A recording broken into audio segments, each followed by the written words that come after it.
Quando Portugal decidiu incentivar a colonização, o meio mais prático de custear isso foi implantar o cultivo de cana-de-açúcar. Era relativamente simples e de baixo custo. O açúcar era um produto muito apreciado pelos europeus e também um dos mais caros. Até o final do século XIV, era utilizado na Europa como remédio ou tempero exótico. A partir do final do século XV, o açúcar se tornou um produto de consumo da nobreza e da burguesia europeia. Dizem até que, devido ao seu alto valor no mercado, porções de açúcar eram muitas vezes deixadas como herança em testamentos ou dadas como presente a reis e nobres. Com isso, dá para você imaginar como este produto gerou enormes lucros para Portugal. Agora fica até fácil de você entender por que a coroa portuguesa decidiu produzir cana-de-açúcar no Brasil quando decidiu colonizar as terras brasileiras.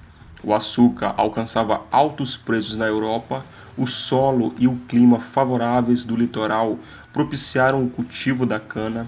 Os portugueses já tinham experiência no cultivo de cana-de-açúcar e na montagem de engenhos, porque desde o século XV produziam açúcar nas ilhas da Madeira, Açores e Cabo Verde.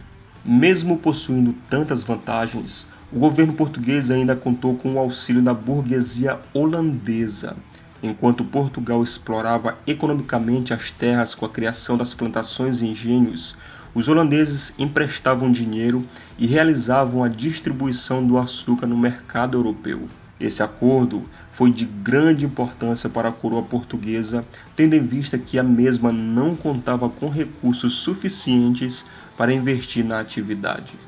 Para extrair lucro máximo na atividade açucareira, Portugal favoreceu a criação de plantations, destinada ao cultivo de açúcar.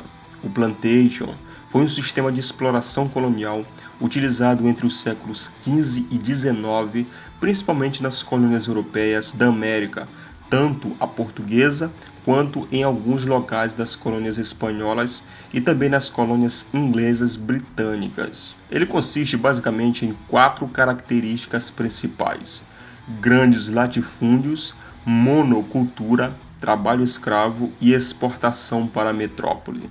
Através dos grandes latifúndios, com suas extensas terras, era possível produzir em grande escala um único produto, o que se denomina de monocultura. Esse modelo de economia agrícola, orientado pelo interesse metropolitano, acabou impedindo a ascensão de outras atividades para fora dos interesses da economia portuguesa. Existiam basicamente 2 tipos de engenho, entendidos aqui não apenas como um instrumento de moenda da cana-de-açúcar, mas como uma unidade produtiva: os engenhos reais, movidos a água, e os trapiches, movidos por tração animal. Eram compostos pela Casa Grande, onde morava o dono da grande propriedade, conhecido como senhor de engenho, e sua família; a senzala, onde ficavam os escravizados; a casa de engenho, onde era feita a moagem; e a propriedade agrícola, onde estavam os canaviais, pastagens e terras dedicadas ao cultivo de alimentos. A maior produção de açúcar no Brasil colonial se deu na Bahia e em Pernambuco. O açúcar do período colonial continha muitas impurezas, sendo consumido em formato de pequenos torrões. Era um produto muito caro e, portanto, consumido somente pelos membros da elite.